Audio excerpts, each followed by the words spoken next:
Welcome students in this new lecture, new chapter, new topic. We are beginning with animal tissues. ये chapter हमारे लिए again बड़ा ही important है. So far the entire zoology is concern. यहाँ मैं आपको कई तरह के टिश्यूज़ के बारे में बताऊँगा, डिफरेंट टाइप्स ऑफ टिश्यूज़. और आगे जब हम पूरी फिजियोलॉजी पढ़ेंगे उस समय ये टिश्यूज़ हमारे लिए बड़े इम्पोर्टेंट होंगे. अभी आप सीख लें कितनी तरह के टिश्यूज़ होते हैं. मैं उनके कई सारे एग्जांपल्स भी आपको बताऊंगा. मैं भी पॉसिबल आपको वो एग्जांपल्स अभी लर्न नहीं हो, कोई बात नहीं. सारे एग्जांपल्स अभी आपको लर्न नहीं हो तो इट्स ओके, चलेगा.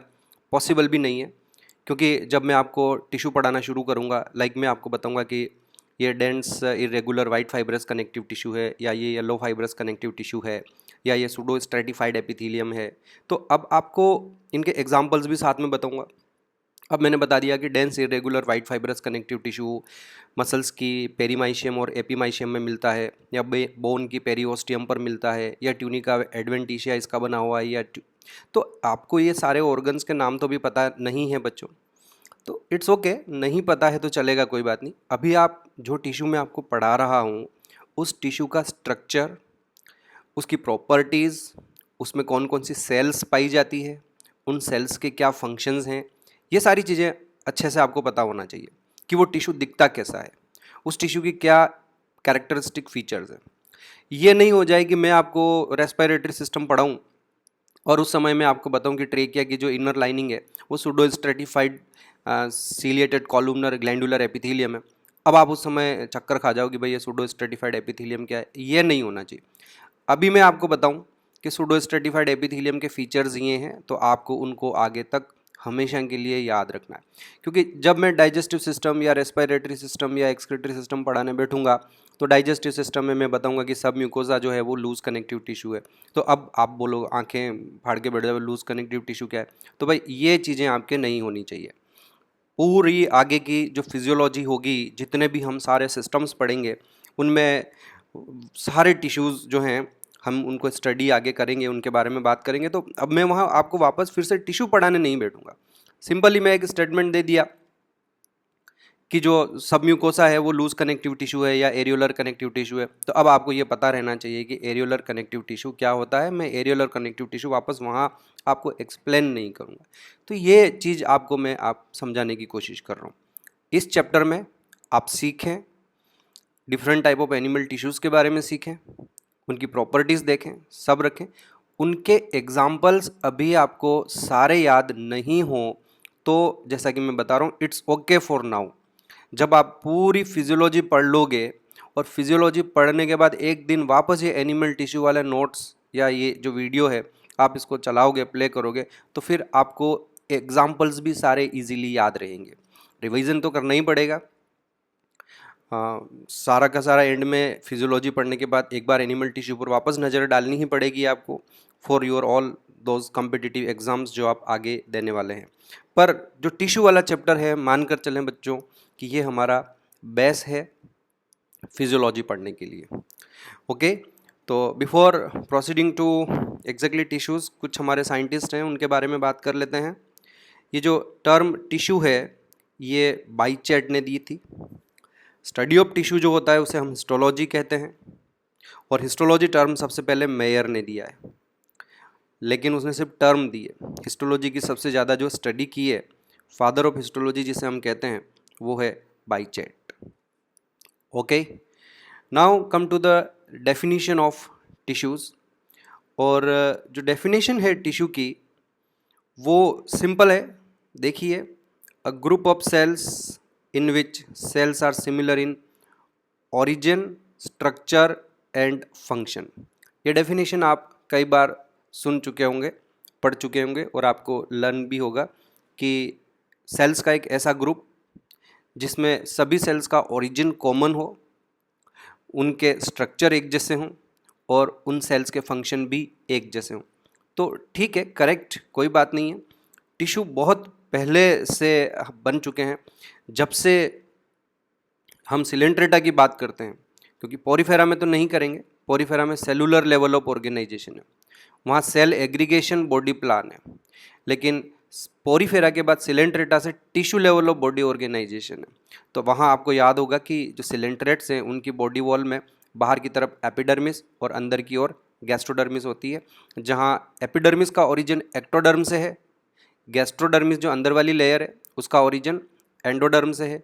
तो इस तरह से एपिडर्मिस की जितनी भी सेल्स हैं उन सभी का कॉमन ओरिजिन हुआ है। तो हमारे भी हम बात कर सकते हैं, ओरिजिन का मतलब आपको यहाँ यही समझना है दैट कि वो कौन सी जर्म लेयर से डेराइव्ड है। Is that clear? कि अब आपकी जो स्किन है, आपकी स्किन में कई सारी सेल्स होती है, लेकिन वो जो सभी सेल्स है आपकी स्किन की, उसमें उन सेल्स का जो ओरिजिन है वो एक्टोडर्मल ओरिजिन होता है। स्किन में मैं पर्टिकुलरली बात कर रहा हूँ किसकी? एपिडर्मिस की। यू नो कि अगर आप आपकी स्किन को देखें तो वहाँ आपको दो लेयर्स मिलेगी, एक बाहर की तरफ एपिडर्मिस और एक अंदर की ओर डर्मिस। अब ये स्किन जो है आपका एक ऑर्गन है, ध्यान रखेंगे, बॉडी का लार्जेस्ट ऑर्गन है। स्किन को हम एक ऑर्गन कंसिडर करते हैं। अब इस ऑर्गन में दो टिश्यू हैं, फॉर टाइम बीइंगली मान लें, एक एपिडर्मिस हो गया और एक डर्मिस हो गया। तो अब ये एपिडर्मिस और डर्मिस दो टिश्यू डिफरेंट हुए। एपिडर्मिस की में जितनी भी सेल्स होगी उन सब का ओरिजिन एक्टोडर्म से होता है, तो ये एक टिश्यू हो जाएगा। और जो डर्मिस होगी, डर्मिस का ओरिजिन मेसोडर्म से होता है, तो ये हमारा दूसरा टिश्यू हो जाएगा। दो अलग अलग टिश्यू कंसिडर करना पड़ेगा एपिडर्मिस और डर्मिस को, क्योंकि इनका जो ओरिजिन हुआ है वो डिफरेंट ओरिजिन है। एपिडर्मिस का ओरिजिन एक्टोडर्म से हुआ तो उसको एक टिश्यू मानेंगे, डर्मिस का ओरिजिन मेसोडर्म से हुआ है तो उसको हम दूसरा टिश्यू मानेंगे। समझ में आई बात? इसलिए सबसे पहला वर्ड तो ये हो गया हमारे पास कि जो ग्रुप ऑफ सेल है in which cells are similar in origin, उनका ओरिजिन जो है वो कॉमन होना चाहिए। दूसरा, सेल्स का स्ट्रक्चर और फंक्शन भी सेम होना चाहिए। फाइन, एक जैसा स्ट्रक्चर हो and they all perform similar function. लेकिन अब मैं यहाँ एक बात और आपको बताना चाहूँगा, यहाँ तक की डेफिनेशन तो आपने कई बार सुन ली है कि similar origin, similar structure and similar function. लेकिन आज एक चीज़ अपन और नई क्लियर करेंगे बच्चों कि ओरिजिन कॉमन होना चाहिए, स्ट्रक्चर और जो फंक्शन है वो मे और मे नॉट बी सेम। अब जैसे यहाँ एपिडर्मिस का एग्जांपल लेंगे हम, तो एपिडर्मिस के केस में क्या होता है बच्चों कि सारी सेल्स के स्ट्रक्चर भी मिलते जुलते हैं। एपिडर्मिस में ये इस तरह से नीचे की तरफ थोड़ी क्यूबॉइडल सेल्स होती है, उसके बाद उनकी हाइट थोड़ी कम होने लगती है, और ये स्किन की जितनी भी सेल्स है, एपिडर्मिस की जितनी भी सेल्स है, they all are performing a common function. तो यहाँ इनके क्या हुआ, ओरिजिन सेम हो गया, स्ट्रक्चर भी इनका सेल्स का सबका सेम हो गया, और फंक्शन भी इन सब सेल का एक ही कॉमन फंक्शन है, ये हमारी बॉडी को प्रोटेक्ट कर रहे हैं। दूसरा एग्जांपल ले लेता हूँ, जैसे मैं इससे भी बेहतर एग्जांपल ले लेता हूँ, जैसे हमारा ऑर्गन है लीवर। तो अगर हम लीवर की बात करें तो अब लीवर में बहुत सारी सेल्स होती है, और उसमें जो सेल्स है उन्हें हम हिपेटोसाइट्स कहते हैं। लीवर की जो सेल्स होती है उन्हें हम हिपेटोसाइट्स कहते हैं। अब ये जो हिपेटोसाइट्स हैं, इन सब का ओरिजिन एंडोडर्म से हुआ है। इन सभी हिपेटोसाइट्स के स्ट्रक्चर सेम है और इनके फंक्शन भी सेम है, फंक्शन भी सेम है। आया समझ में आपको? तो कई सारे ऑर्गन्स, कई सारे टिश्यूज ऐसे हैं जिनमें जो सेल्स हैं उनके ओरिजिन, स्ट्रक्चर और फंक्शन सेम है। लेकिन कई सारे टिश्यू ऐसे भी होंगे बच्चों जहां ओरिजिन सेम होगा, स्ट्रक्चर और फंक्शन सेम नहीं होगा। फॉर एग्जांपल, मैं एक बढ़िया एग्जांपल इसका लेता हूं, हमारे ब्लड की बात करते हैं। देखिए, ब्लड जो है again is a connective tissue. Blood पूरा एक टिश्यू है, उसे हम लिक्विड कनेक्टिव टिश्यू कहते हैं। ब्लड को पढ़ाऊंगा मैं आगे, इसी चैप्टर में पढ़ेंगे हम ये सब। So blood is a liquid connective tissue. और अब अगर आप ब्लड में देखें तो ब्लड का जो फॉर्मेशन होता है वो बोन मैरो में होता है। ब्लड का जो फॉर्मेशन होता है वो बोन मैरो में होता है। बोन मैरो में एक स्पेशल टाइप की सेल होती है जिसे हम बोन मैरो स्टेम सेल कहते हैं। बोन मैरो स्टेम सेल कहते हैं। ये सेल मेसोडर्मल ओरिजिन की होती है। इस सेल का ओरिजिन मेसोडर्मल है। अब यही सेल डिवाइड होती है, कई सारी सेल्स बनेगी इनके डिवीजन से, और जो सेल्स बनेगी उन्हीं से कुछ सेल्स आरबीसी बनेगी, कुछ से प्लेटलेट्स बनेंगे, कुछ से डब्ल्यूबीसीज बनेंगे, वाइट ब्लड सेल्स बनेगी। अब डब्ल्यूबीसीज के भी वापस डिफरेंट टाइप हो जाएंगे, eosinophils, neutrophils, basophils, lymphocytes, monocytes वगैरह वगैरह।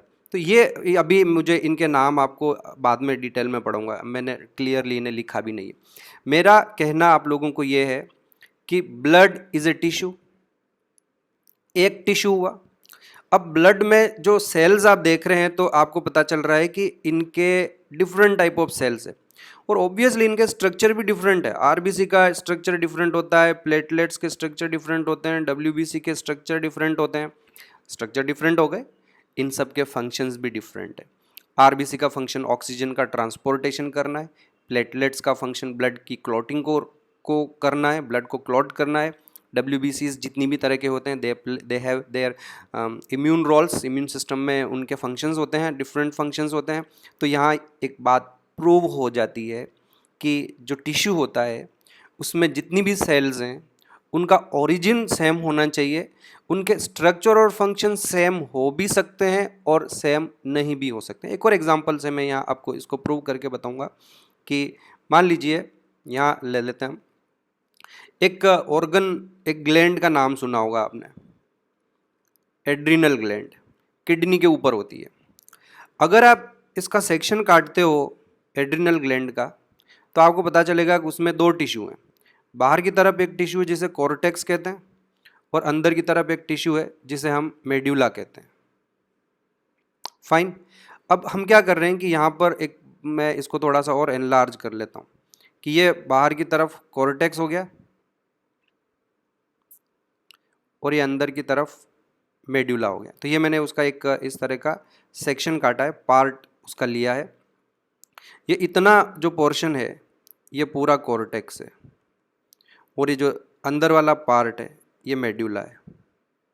अब medulla is a different tissue, क्योंकि मेड्यूला का जो ओरिजिन है वो एक्टोडर्म से होता है, और जो कॉर्टेक्स है इज ए डिफरेंट टिश्यू, क्योंकि कॉर्टेक्स का जो ओरिजिन है वो मेसोडर्म से होता है। बच्चों इंटरेस्टिंगली थोड़ा सा ध्यान रखेंगे आप कि जो अंदर की तरफ मेड्यूला है यहाँ पर अलग ही तरह की सेल्स होती है, सारी सेल्स एक जैसी है। ये मेडुला में इन सेल्स को हम क्रोमाफिन सेल्स कहते हैं,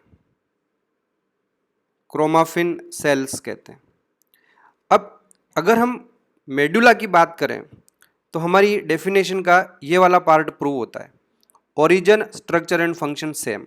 क्योंकि मेडुला में ओरिजिन क्या हुआ, सभी एक्टोडर्मल सेल्स है, दिखने में सब एक जैसी है और इनके फंक्शन भी सेम है। ये जो सेल्स हैं ये आपके एड्रिनलिन और नॉर एड्रिनलिन नाम के दो हार्मोन का प्रोडक्शन करती है। But if you come to the cortex, cortex में आपको 3 लेयर्स मिलती है वापस। सबसे बाहर वाली लेयर में इस तरह की पॉलीगोनल सेल्स होती है, इस तरह की। इस लेयर को हम जोना ग्लोमेरुलोसा कहते हैं, पूरा नाम नहीं लिख रहा हूँ अभी, जोना ग्लोमेरुलोसा कहते हैं। बीच वाली जो लेयर है इसमें सेल्स ऐसे बंडल बना के रहती है, इस तरह के पैरेलल बंडल बनाती है, इसे हम जोना फेसिकुलेटा कहते हैं। और सबसे अंदर वाली जो लेयर है उसमें सेल्स इस तरह से नेटवर्क की फॉर्म में अरेंज रहती है, रेटिकुलम बनाती है एक, तो इसे हम जोना रेटिकुलरिस कहते हैं। और आगे जब मैं आपको एंडोक्राइन सिस्टम पढ़ाऊंगा तो हमें पता चलेगा कि जोना ग्लोमेरुलोसा की जो सेल्स है इनका स्ट्रक्चर डिफरेंट है, इनका फंक्शन भी डिफरेंट है। ये एक एल्डोस्टेरोन नाम का हार्मोन प्रोड्यूस करती है। जोना फेसिकुलेटा की जो सेल्स है वो कोर्टिसोल हार्मोन का प्रोडक्शन करती है। और जो जोना रेटिकुलरिस है वो सेक्स हार्मोन, सेक्स स्टेरॉइड्स का प्रोडक्शन करती है। एंड्रोस्टिन डायोन, डिहाइड्रो एपीएंड्रोस्टिन डायोन नाम का एक हार्मोन बनता है उनसे।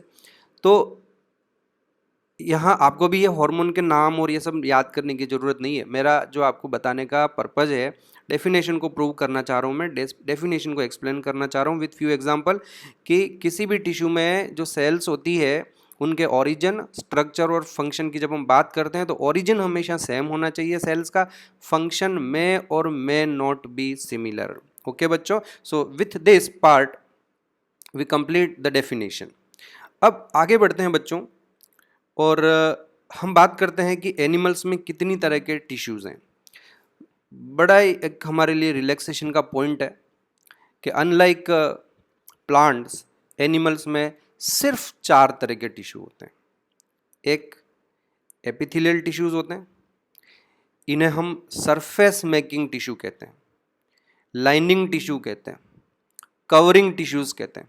हमारी बॉडी के जितने भी ऑर्गन्स हैं और हमारी बॉडी की जितनी भी सरफेसेज हैं, उनकी आउटर सरफेसेज अगर है तो आउटर सरफेस बनाने का काम, और इनर सरफेस है तो इनर सरफेस बनाने का काम ये एपिथेलियल टिश्यूज़ करते हैं। बात करेंगे थोड़ी देर बाद अभी और इसमें डिटेल।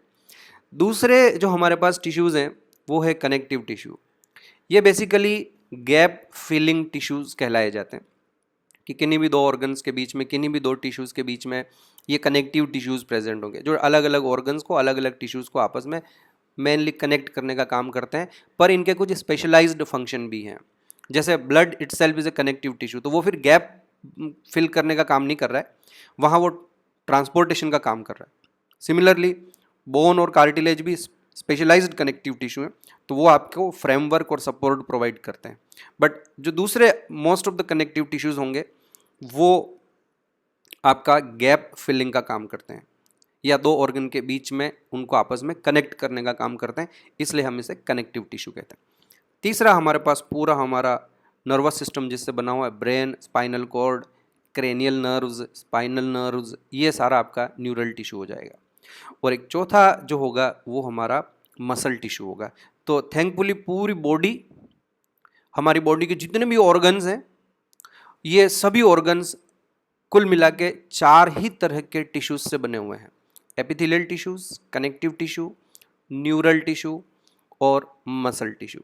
और नॉर्मली कई सारे ऐसे ऑर्गन्स हैं हमारे पास जिनमें चारों टिश्यू एक साथ प्रेजेंट है। जैसे अगर मैं स्टमक की बात करता हूँ, तो स्टमक एक ऑर्गन है। अब स्टमक की जो बाहर वाली सरफेस है वहाँ एपिथेलियल टिश्यू होगा। स्टमक के अंदर जो म्यूकोसा और सब म्यूकोसा नाम की लेयर्स में आगे पढ़ाऊंगा आपको, वो कनेक्टिव टिश्यू होगी। स्टमक को नर्व सप्लाई होती है, तो इसका मतलब स्टमक में न्यूरल टिश्यू भी प्रेजेंट है।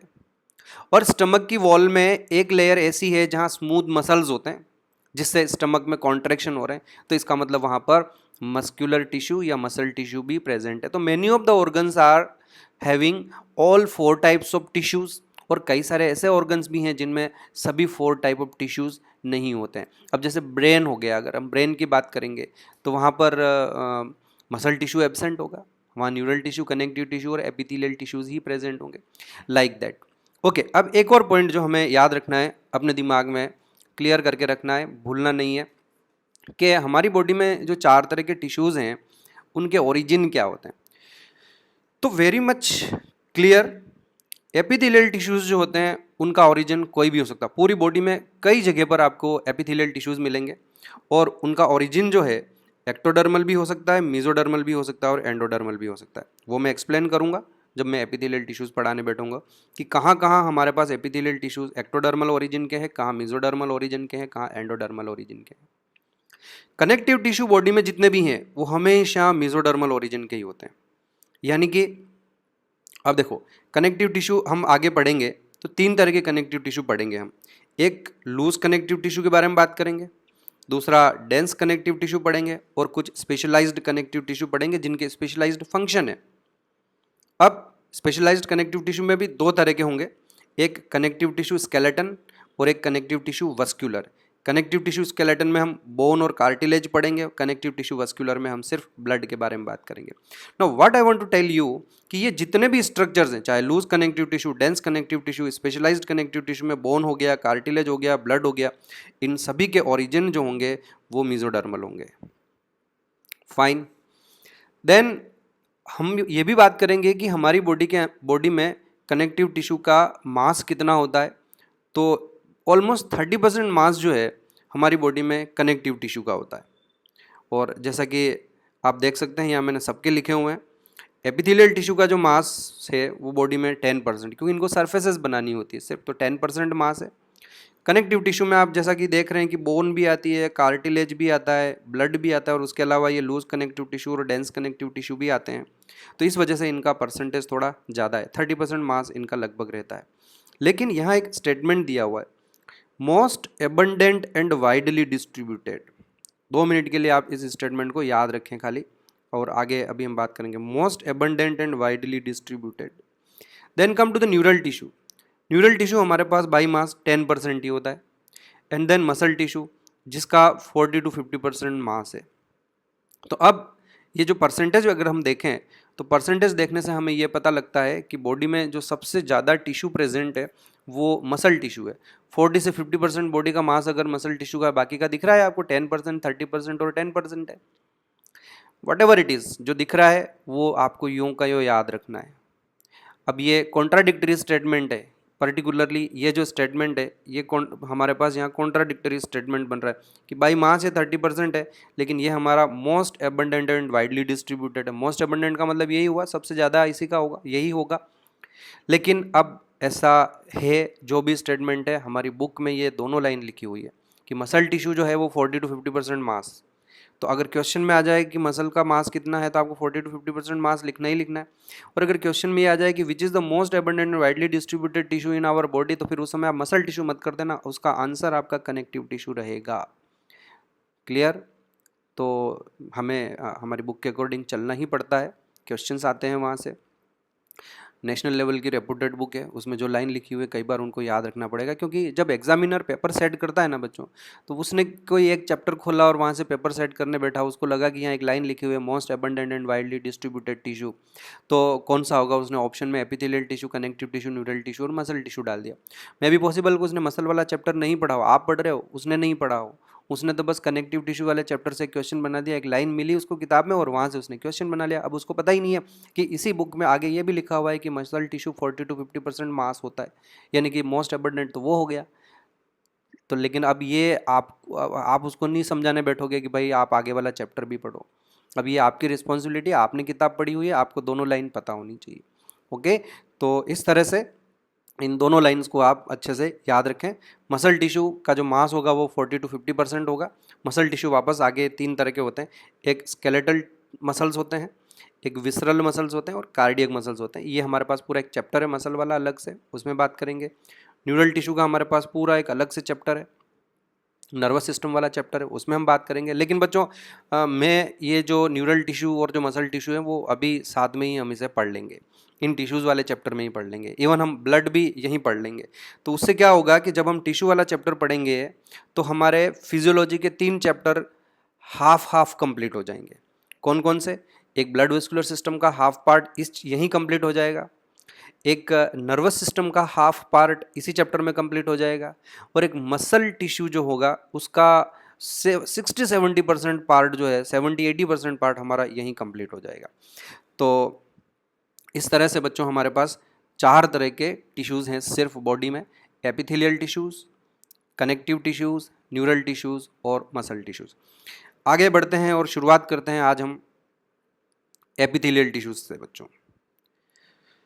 तो देखिए आप, जो एपिथेलियल टिश्यूज़ होते हैं उन्हें हम सिंपली कई बार सिर्फ एपिथेलियम के नाम से भी जानते हैं।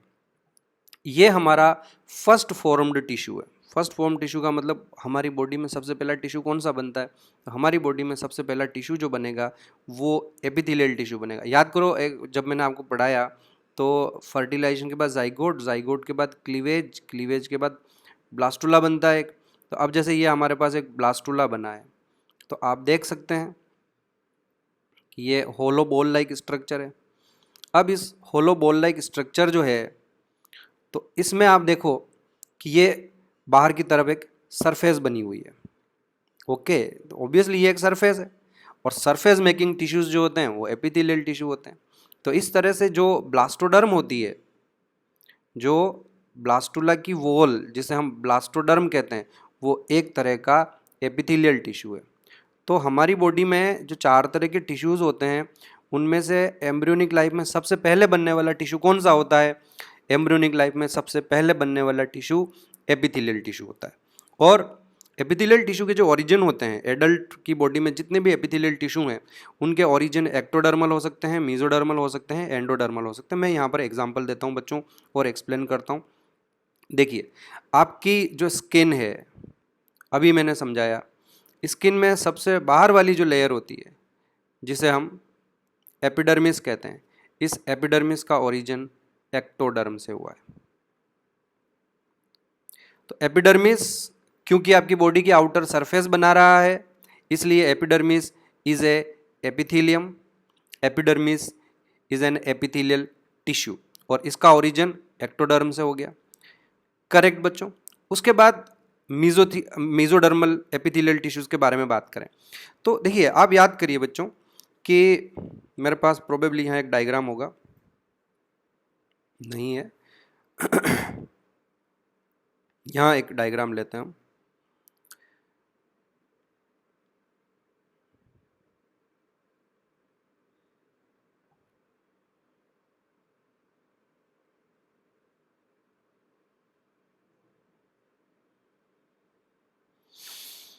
ये देखिए,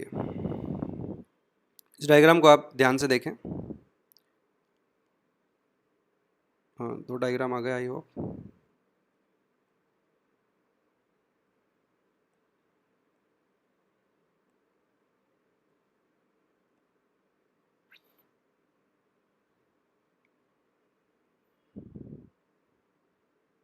फाइन।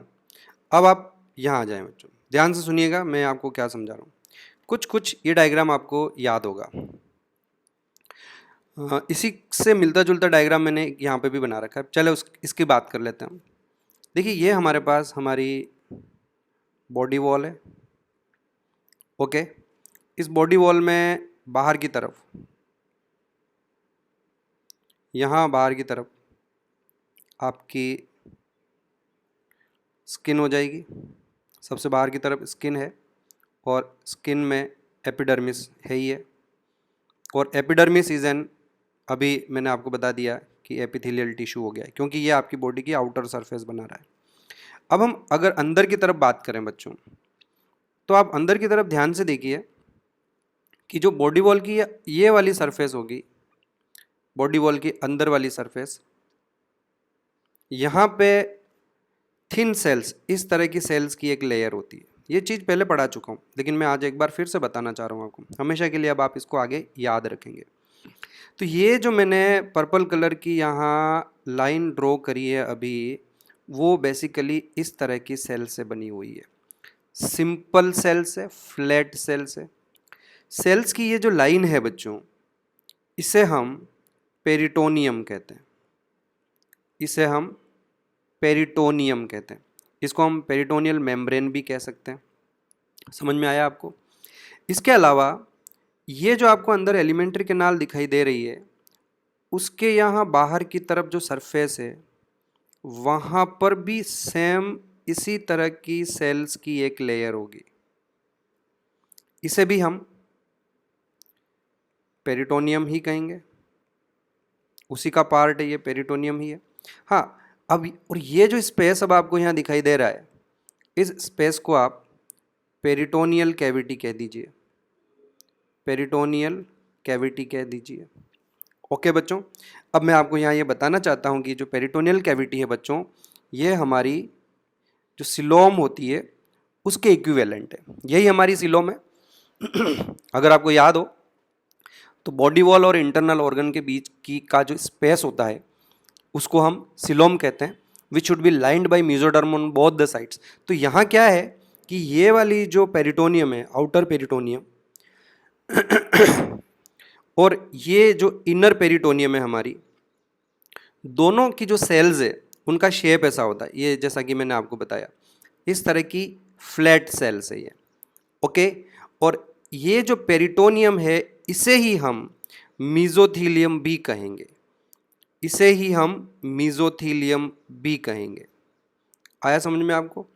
दोनों पेरिटोनियम, चाहे आउटर पेरिटोनियम हो चाहे इनर पेरिटोनियम हो, इनका जो ओरिजिन होता है वो मीजोडर्मल होता है बच्चों, इसका भी और इसका भी।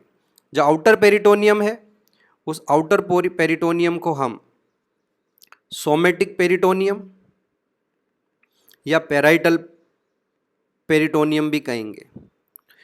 और जो इनर पेरिटोनियम है, इनर का क्या मतलब, जो इंटरनल ऑर्गन्स की सरफेस पर है उसे हम विसरल, क्योंकि वो विसरल ऑर्गन की सरफेस पर है, विसरल या स्प्लैंक्निक पेरिटोनियम भी कहेंगे। और क्योंकि ये जो पेरिटोनियल मेम्ब्रेन्स है, दोनों मेम्ब्रेन्स, आउटर मेम्ब्रेन और इनर मेम्ब्रेन, इनका ओरिजिन मीजोडर्म से होता है, इसे हम मीजोथीलियम कहते हैं। ओके, एक और पॉइंट, ये जो मीजोथीलियम है, ये जो दोनों पेरिटोनियल मेम्ब्रेन्स हैं, ये सरफेस मेकिंग टिश्यू भी है। कैसे कि भाई यहाँ पर ये जो आपको मैंने पर्पल कलर की लाइन बनाई है, ये आपकी बॉडी वॉल की इंटरनल सरफेस बना रही है, और यहाँ मैंने ये जो पर्पल कलर की लाइन बनाई है ये आपकी एलिमेंट्री कैनाल की आउटर सरफेस बना रही है। तो इसका मतलब ये एपिथेलियल टिश्यू हो गए। समझ में आया आपको? अब इसी बात को मैं वापस यहाँ ले लेता हूँ, और यहाँ जो मैं आपको एक्सप्लेन कर रहा था कि जो एपिथेलियल टिश्यूज़ होते हैं उनका ओरिजिन एक्टोडर्मल भी हो सकता है। तो हमारी बॉडी में एक्टोडर्मल ओरिजिन का एपिथेलियल टिश्यू कौन हुआ? हमारी स्किन की सबसे आउटर मोस्ट लेयर एपिडर्मिस। और हमारी बॉडी में मिजोडर्मल ओरिजिन का एपिथेलियल टिश्यू कौन हुआ? तो मिजोथीलियल ओरिजिन का एपिथेलियल टिश्यू हो गया आपकी मीजोथीलियम, मीजोथीलियम, जिसे हम और क्या नाम से जानते हैं? Peritoneal membrane. पेरिटोनियल मेम्ब्रेन कहाँ प्रेजेंट होती है बच्चों? ये तो आपको अब आगे से बार बार मैं ये नहीं बताऊंगा, ये सब चीज़ें एक बार मैं पहले बता चुका हूँ और आज एक बार फिर से बता रहा हूँ मैं आपको। आप भूले नहीं कि ये पेरिटोनियल मेम्ब्रेन्स क्या होती है, ये मीजोथीलियम क्या होती है, क्योंकि अब आगे हम जब फिजियोलॉजी पढ़ेंगे उसमें मैं आपको कई सारे ऑर्गन्स की हिस्टोलॉजी एक्सप्लेन करूँगा। मैं आपको एलिमेंट्री कैनाल पढ़ाऊँगा, मैं आपको किडनी पढ़ाऊँगा, लीवर पढ़ाऊँगा, पेंक्रियाज पढ़ाऊँगा, टेस्टिस पढ़ेंगे, ओवरी पढ़ेंगे, तो हार्ट पढ़ेंगे, लंग्स पढ़ेंगे। ये जितने भी हमारे ऑर्गन्स होंगे अंदर के विसरल ऑर्गन्स, इन सभी ऑर्गन्स की सरफेस पर सबसे बाहर की तरफ आपको एक मीजोथीलियल लाइनिंग जरूर मिलेगी। मीजोथीलियम लाइनिंग क्यों? कि ये मीजोडर्म ओरिजिन की होगी, और वहाँ पर जो सेल्स होगी उनका शेप मैंने अभी आपको एक्सप्लेन किया कि वो इस तरह की फ्लैट सेल्स होगी। सिंगल सेल थिकनेस है उसकी, बस एक ही सेल की लाइनिंग है, थिकनेस सिंगल लेयर्ड सेल है वो। ओके बच्चों, तो ये हो गया। दूसरा, व्हेन वी टॉक अबाउट, एक और एग्जांपल दूंगा मैं आपको इसका,